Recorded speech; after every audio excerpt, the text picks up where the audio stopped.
Achievement समझता हूँ कि अलीगढ़ मुस्लिम यूनिवर्सिटी और उसके फाउंडर का अचीवमेंट है। उनका नाम है कि वो पाकिस्तान में आज वो मजबूर हो गए कि उनका नोट पे छापने के लिए। लेकिन फैजल साहब, ये भी देखा जाता है कि और भी काबिल मुसलमान थे हमारे यहाँ, हमारे अलीगढ़ से, हमारे हिंदुस्तान से, और अब इसी अलीगढ़ मुस्लिम विश्वविद्यालय से, तो उनका ही फोटो क्यों लगाया है, इस पर लोग ज़्यादा जोर दे रहे हैं। हिंदुस्तान की बात कर रहा हूँ तो I am talking about both Muslims and Hindu and all the reason who are surviving here. तो मैं किसी हिंदू मुस्लिम की बात नहीं कर रहा, मैं बात कर रहा हूँ हर हिंदुस्तान के हर मुसलमान और हिंदू के लिए जिन्नत दुश्मन है मेरी नज़र में, क्योंकि जो जिसने हमारे मुल्क का बंटवारा कर दिया वो हमारी नज़र में दुश्मन है, जो हमारे लोग भाइयों से भाइयों को अलग कर दिया।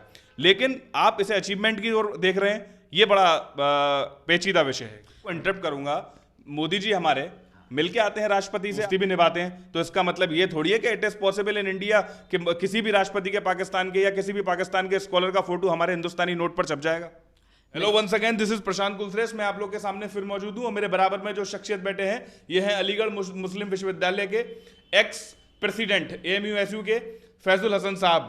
आज जो है पूरा हिंदुस्तान में एक मुद्दा गरमाया हुआ है कि हमारे पड़ोसी मुल्क पाकिस्तान, जिसे हम अपना सबसे बड़ा दुश्मन भी मानते हैं, उसने अपने करेंसी पर एक 75 रुपए के नोट पर वहां की स्टेट बैंक ने सर सैयद अहमद खान साहब का फोटो लगाया है और उस पर प्रिंट किया है, साथ में अल्लामा इकबाल का भी किया है। हम उनसे जानेंगे कि उनकी क्या सोच है प्रेसिडेंट साहब की कि सर सैयद अहमद खान का फोटो उस पर होना चाहिए था या नहीं होना चाहिए था, क्योंकि वो हमारा दुश्मन मुल्क है, हम उसे दुश्मन भी मानते हैं, क्योंकि हमेशा उसकी गतिविधि बनी रहती है और पूरे हिंदुस्तान इस चीज़ पर मुसलमानों की तरफ हसरत भरी निगाहों से देख रहा है कि हिंदुस्तान के मुसलमान उसे किस तरीके से, किस नज़रिए से देखते हैं। चूंकि अलीगढ़ मुस्लिम यूनिवर्सिटी के सदर रहे हैं फैजुल हसन साहब, हम उनसे जानेंगे कि उनकी क्या सोच है इस पूरे प्रकरण पर। सर, स्वागत है मेरे नेटवर्क पर डेट स्पीक। बहुत शुक्रिया प्रशांत। देखिए, 2 पॉइंट समझने की बहुत ज़रूरत है। सर सैयद साहब हिंदुस्तान की आज़ादी से बहुत पहले पैदा हुए और बहुत पहले इंतकाल हो गया। 1817 में पैदा हुए, सब जानते हैं, 17 अक्टूबर मनाया जाता है उनकी पैदाइश का दिन, और 1898 में 27 मार्च को इंतकाल हो गया, यानी आज़ादी से बहुत पहले का इंतकाल है उनका। और वो एक एजुकेशनिस्ट थे, फ़िलासफ़र थे। इनके लिए कोई बाउंड्री नहीं होती, इनकी किताबों का, इनकी सोच का कोई बाउंड्री नहीं होती है, किसी मुल्क से इनका कोई लेना देना नहीं होता। इनका काम होता है कि हम कैसे समाज को आगे बढ़ाएं। भाई, कार्ल मार्क्स कहाँ के रहने वाले थे, आज हम लोग पढ़ रहे हैं हिंदुस्तान के अंदर। हम सोचेंगे कि जो है कोशिश करेंगे कि उनकी बहुत सारी चीज़ें यहाँ पर लें। भाई, भगत सिंह का चौक पाकिस्तान में बना। भगत सिंह कौन थे ये सब जानते हैं, हमारे लिए तो आइडियल हैं, हमारे हिंदुस्तान के लिए आइडियल हैं। पाकिस्तान में उनका भगत सिंह चौक नाम रखा गया, ये अलग बात है। दूसरी चीज़ जो सबसे बड़ी अहम चीज़ है कि ये हमें अचीवमेंट के तौर पे लेना चाहिए कि कोई मुल्क हमारे किसी अथॉरिटी को, किसी फ़िलासफ़र को अगर वो लोग आइडियल मान रहे हैं तो ये हमारे लिए अचीवमेंट होना चाहिए। कोई अगर मोदी जी की फ़ोटो अगर पाकिस्तान में, अफ़गानिस्तान में वहाँ छपने लगे तो मैं तो ये समझूंगा कि अचीवमेंट है हमारे लिए, कि हमारे मुल्क का एक ऐसा शख्स है जिसको दूसरा, हमारा दुश्मन भी वो इस बात को तस्लीम करता है कि ये हमारे लिए आइडियल हैं।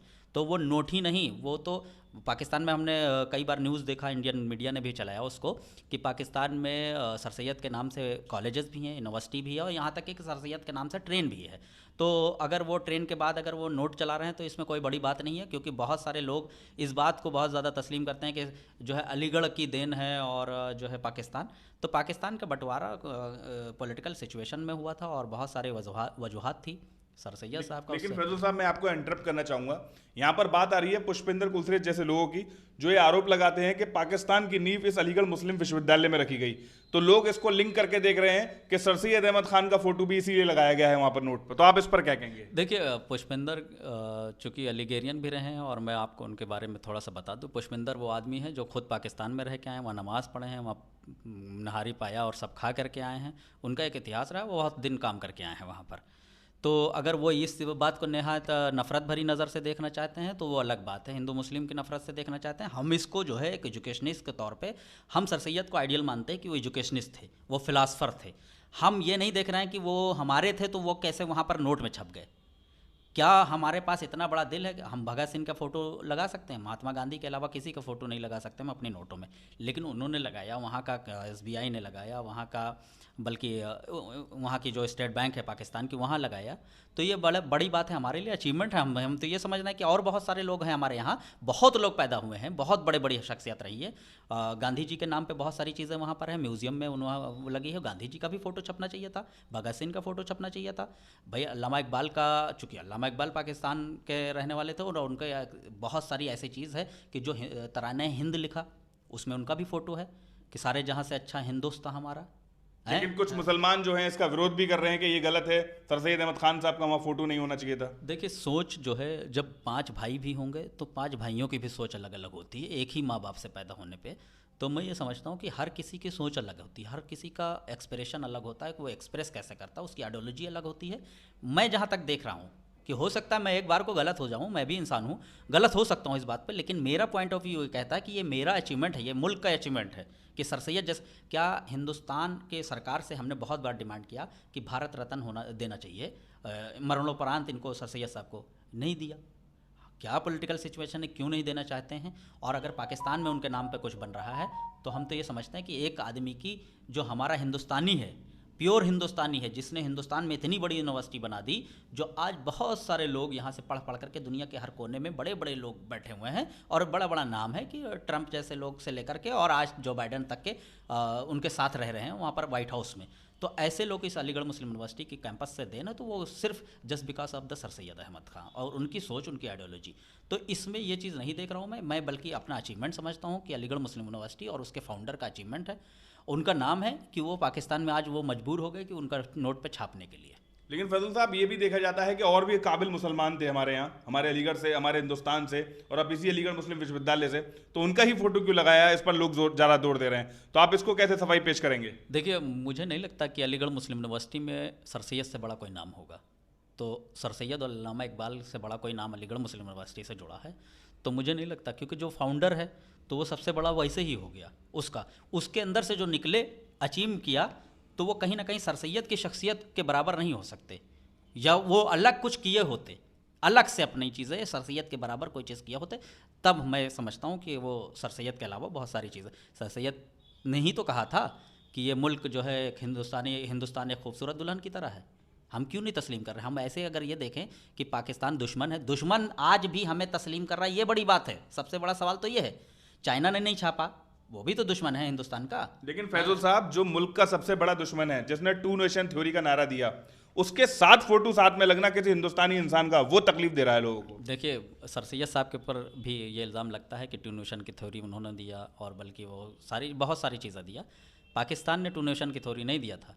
2 नेशन की थ्योरी सबसे पहले मैं जिन्ना की बात कर रहा हूँ। हाँ, जिन्ना दूसरे नंबर पे थे। आप अगर इतिहास में जाएंगे तो सबसे पहले हिंदू महासभा ने इसका जो है वो 2 नेशन थ्योरी की बात किया था। सबसे पहले सावरकर और गोवलकर ने बात की थी।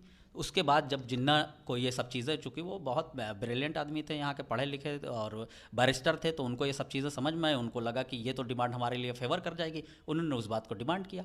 तो जो डिमांड पहले जिसने किया था ये मुल्क बंटवारे पे कि हिंदू और मुसलमान का बंटवारा हो जाए इस मुल्क से, जो 1857 से लेकर के 1947 तक जिन लोगों ने लड़ाई लड़ा इस मुल्क को आज़ाद कराने के लिए, वो लोग ये बंटवारा कराने की जो सोच डेवलप किया, वो कहीं ना कहीं आज हम उस दंश झेल रहे हैं। वरना ये बाउंड्री कुछ न होती और आज पाकिस्तान भी हमारा होता, बांग्लादेश जो बंटवारा वो भी हमारा होता, जो अफगानिस्तान का हिस्सा है वो भी हमारा होता, ये सब पूरा मुल्क एक हमारा होता। एक आखिरी सवाल फैजुल साहब के, जिन्ना को कंसीडर हिंदुस्तानी जो करते हैं वो ऐसे दुश्मन की नज़र से देखते हैं, क्योंकि वो पाकिस्तान का वजीर आज़म बना और जिसकी वजह से कहीं ना कहीं एक बहुत बड़ा कारण है कि प्रेशर भी रहा उसका कि हिंदुस्तान के 2 टुकड़े हुए।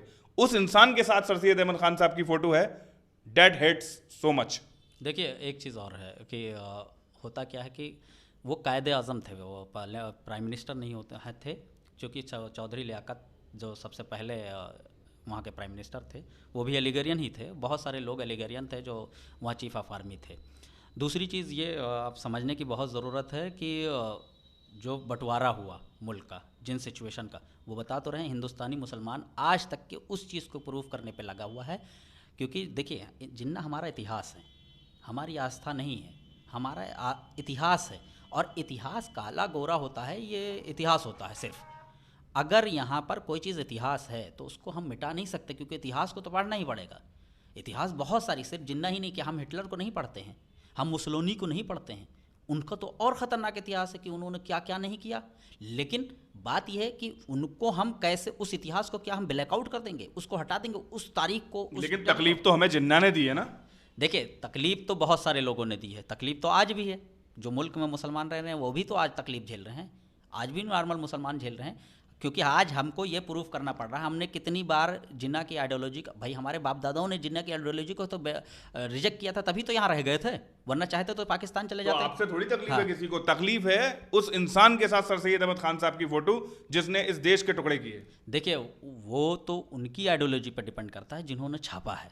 बात यह है कि जिन्होंने छापा है ये उनकी आइडियोलॉजी पे कि जिन्ना के साथ फ़ोटो सर सैयद की क्यों छापी है, कि सर सैयद जिन्ना को मानते थे या जिन्ना सर सैयद को मानते थे, और अल्लामा इकबाल जो है जिन्ना को मानते थे या सर सैयद को मानते थे, जो सबकी एक साथ जो फ़ोटो डाली है ये उनको क्लियर करना चाहिए था, कि बल्कि उनको इसकी स्टेटमेंट होना चाहिए कि क्यों छापा है, इसके पीछे क्या रीज़न है, ये तो उनकी तरफ से बयान आना चाहिए। और अगर आया है तो जाहिर सी बात है, मैं तो ये समझता हूँ कि सर सैयद के नाम से बहुत सारी चीज़ दुनिया में खुलनी चाहिए, सेंटर खुलना चाहिए, एजुकेशनल सेंटर खुलना चाहिए, और इससे जो है बहुत सारे कम्युनिटी पढ़ती है। हिंदू मुसलमान से बात नहीं होती, कम्युनिटी समाज सुधरता है इससे। आज अलीगढ़ मुस्लिम यूनिवर्सिटी में, अलीगढ़ मुस्लिम यूनिवर्सिटी जब मैं फैजुल साहब हिंदुस्तान की बात कर रहा हूं तो I am talking about both Muslims and Hindu and all the reason who are surviving here. तो मैं किसी हिंदू मुस्लिम की बात नहीं कर रहा, मैं बात कर रहा हूं हर हिंदुस्तान के हर मुसलमान और हिंदू के लिए जिन्ना दुश्मन है मेरी नज़र में, क्योंकि जो जिसने हमारे मुल्क का बंटवारा कर दिया वो हमारी नज़र में दुश्मन है, जो हमारे लोग भाइयों से भाइयों को अलग कर दिया। लेकिन आप इसे अचीवमेंट की ओर देख रहे हैं, ये बड़ा पेचीदा विषय है। देखिए हम जिन्ना की आइडियोलॉजी पे बात नहीं कर रहे हैं, हम बात ये कर रहे हैं कि सर सैयद की जो फ़ोटो लगी है हम उस पर बात कर रहे हैं। सर सैयद हमारे लिए बहुत नोबेल शख्सियत हैं। आज जो कुछ इसलिए तो हम परेशान हैं। आज जो कुछ हम हैं, आज जो कुछ हमारा वजूद है, एजुकेशन में थोड़ी बहुत इज्जत है समाज में, वो सिर्फ सर सैयद की वजह से है। उसकी देन, उनकी देन है, उनका यूनिवर्सिटी, उनका इदारा था, पढ़ा। हम ये जानते हैं कि वो पाकिस्तान में छपे, हम ये सोचते हैं, हम तो ये मानते हैं, हम ये दुआ करते हैं कि दुनिया के हर कोने में सर सैयद का फ़ोटो लगना चाहिए।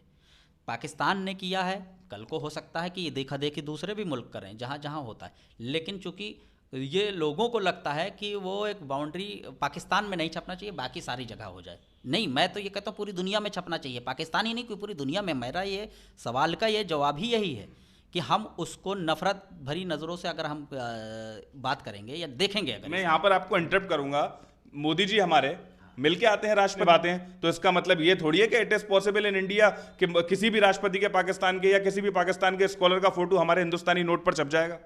नहीं, बिल्कुल नहीं। हम तो ये कह नहीं, हम पहले आपको शुरू में बता दिया कि अगर मोदी जी का भी फ़ोटो छपा होता तो मेरे लिए, मैं तो ये मानता, अचीवमेंट होता। देखिए जो हेड ऑफ़ द स्टेट होता है या हेड ऑफ़ द कंट्री होता है, उसकी ये जिम्मेदारी बनती है कि वो अपने सारे पड़ोसियों से एक जिम्मेदारी, एक जो है पेरेंट्स गार्जियन की तरह वो सारे रिलेशन रखे अपने सारे पड़ोसियों से, क्योंकि उस अगर वो रिलेशन अच्छे रखेगा तो उसकी आवाम सेफ़ रहेगी। आवाम को सेव करना बहुत ज़रूरी है, ये जिम्मेदारी हर प्रधानमंत्री की होती है। वो हम उस आवाम में हैं। अगर वो गए, एक जेस्चर और पोस्चर उनका एक बहुत अच्छा लगा था कि पाकिस्तान गए, हम लोग कमेंट ज़रूर करते हैं चूँकि आइडियोलॉजिकल डिफरेंसेस की वजह से, लेकिन ये कहीं ना कहीं एक पोस्चर बहुत अच्छा लगा था। मोदी जी का ये मोटिव जो था, किस मोटिव से वो पाकिस्तान अचानक से गए, एकदम लैंडिंग, जो इमरजेंसी लैंडिंग हुई, और बाकायदा वहाँ जा कर के वहाँ के प्राइम मिनिस्टर उनकी माँ को सेलिब्रेट किया, उनके जन्मदिन को, और बल्कि वहाँ शॉल भी दिया, इंडियन शॉल गिफ्ट करके आए। Actually he is representing India ना। यही सबसे बड़ी चीज़ होती है जिम्मेदारी एक गार्जियन की। वो गार्जियन ऑफ द स्टेट हैं, तो उनकी ये जिम्मेदारी बनती थी, उन्होंने बहुत अच्छा किया था। इसलिए जो है हमें इस ऐसे मूवमेंट होने चाहिए प्रधानमंत्री की तरफ से, तो अच्छा भी लगता है, पॉजिटिव होना चाहिए। और ये मुल्क की जो लड़ाइयाँ हैं, जो पड़ोसी की लड़ाइयाँ, किसी न कैसे इस मोटिव, किसी न मूवमेंट पे आ करके उस चीज़ को हमको ख़त्म करना पड़ेगा। भाई अगर हम नहीं, देखिए हम तो मोहब्बत देते हैं, वो हम लोगों पर अटैक करते हैं, सीज फायर का उल्लंघन करते हैं, तो सारा ठेका मोहब्बत का हमने ही थोड़ी उठा रखा है। देखिए होता क्या है कि जब लड़ाइयाँ होती हैं, जब किसी स्टेट में, पाकिस्तान से क्या लड़ाई नहीं हुई, वीर अब्दुल हमीद हमारे पास, ब्रिगेडियर उस्मान हमारे पास, हम तो कहते हैं इस बात को, सारी चीज़ हमारे पास। अगर मुल्क की जब लड़ाई की बात आ जाएगी, तब हम ये नहीं देखेंगे कि सामने पाकिस्तान है, ये सामने चीन है, ये सामने वो है। आज भी हिंदुस्तानी मुसलमानों में हिंदुस्तान ही की मोहब्बत है। अगर लड़ने की बात आएगी, मैं आज भी यहाँ पर बैठ करके ये कहता हूँ कि हर हिंदुस्तानी उस आर्मी ऑफिसर की तरह लड़ेगा जो समझेगा कि ये भारत हमारे माँ के बराबर है, और उसकी इज्जत बचाना, उसकी जो है अजमत बचाना, उसको जो है पूरी दुनिया में अकेले जो है मजबूत करना, चाहे सामने पाकिस्तान हो या कोई। मैं यही कह रहा हूँ कि जब मैं हिंदुस्तानी वर्ड कोट करता हूँ तो इसका मतलब ये नहीं कि सिर्फ हिंदुस्तानी मतलब हिंदू भी है, मुस्लिम भी है, सिख भी है, ईसाई भी है, जितने भी धर्म है यहाँ पर जो मौजूद हैं वो सब हिंदुस्तानी है जो यहाँ पर एग्जीक्यूट हो रहे हैं। तो आप इसे मतलब एक अचीवमेंट के तौर पर देखते हैं? हम ये इसीलिए अचीवमेंट, जब लड़ाई की नंबर आएगा तो फैजुल हसन जैसे लोग, फैजुल हसन ही नहीं, फैजुल हसन जैसे लोग 22 करोड़ मुसलमान हिंदुस्तान के साथ खड़े होंगे उस बाउंड्री पर जहां सामने कोई भी दुश्मन होगा, पाकिस्तान होगा या कोई भी होगा। लड़ने के लिए हम वीर अब्दुल हमीद बनने के लिए हमेशा तैयार रहते हैं। आप हमसे मांगिए, हमसे आइए, हमसे कहिए कि हाँ हमारी ज़रूरत है। आज मैं कहता हूँ मोदी जी अगर आज ये ऐलान कर दें, जब भी सीज़ फायर का उल्लंघन कोई करे, चाहे पाकिस्तान हो, मोदी जी क्या इंदिरा गांधी जी ने नहीं कहा था कि मैं ऐलान करती हूँ बहैसियत प्रधानमंत्री के कि पाकिस्तान ने सीज़ फायर किया, हमारे यहाँ जवानों को मारा हो, और आज जंग का ऐलान करते हैं। उसी दिन सारे हिंदुस्तानी मुसलमानों ने यह तय कर लिया था कि अब मरने के लिए तैयार हो जाओ, और सब बच्चों को अपने ट्रेंड किया था बाकायदा कि जाकर के पाकिस्तान के खिलाफ लड़ना है। आज भी अगर हिंदुस्तान का प्राइम मिनिस्टर नरेंद्र मोदी, भले ही हम कितना भी आइडियोलॉजिकल डिफरेंसेस हो जाए, अगर वो ये कह दे एक बार स्टेटमेंट कि पाकिस्तान ने ये उल्लंघन किया है और हिंदुस्तानी मुसलमानों का साथ जाइए, 22 करोड़ मुसलमान अपना गला कटा देंगे। ये नहीं पूछेंगे कि हम क्यों किससे लड़ रहे हैं। उसमें ये थे हमारे साथ एएमयू के president ex president Faizul Hasan साहब, जिनका कहना है कि जो सर सैयद अहमद खान की जो पाकिस्तानी नोट पर जो फोटो आई है उसे एक अचीवमेंट की तरफ पर दिखना चाहिए, लेकिन इसके साथ साथ अगर पाकिस्तान का भी सीज फायर का उल्लंघन करता है तो 22 करोड़ मुसलमान सबसे पहले खड़े होंगे मोदी जी के आदेश पर अपना गर्दन कटाने के लिए, वो पाकिस्तान से बदला लेने के लिए। तो ये थे अलीगढ़ मुस्लिम यूनिवर्सिटी के एक्स प्रेसिडेंट की सोच, उनका अपना एक नजरिया इस पूरे प्रकरण पर। मैं प्रशांत कुलसे, पीके न्यूज के माध्यम से धन्यवाद।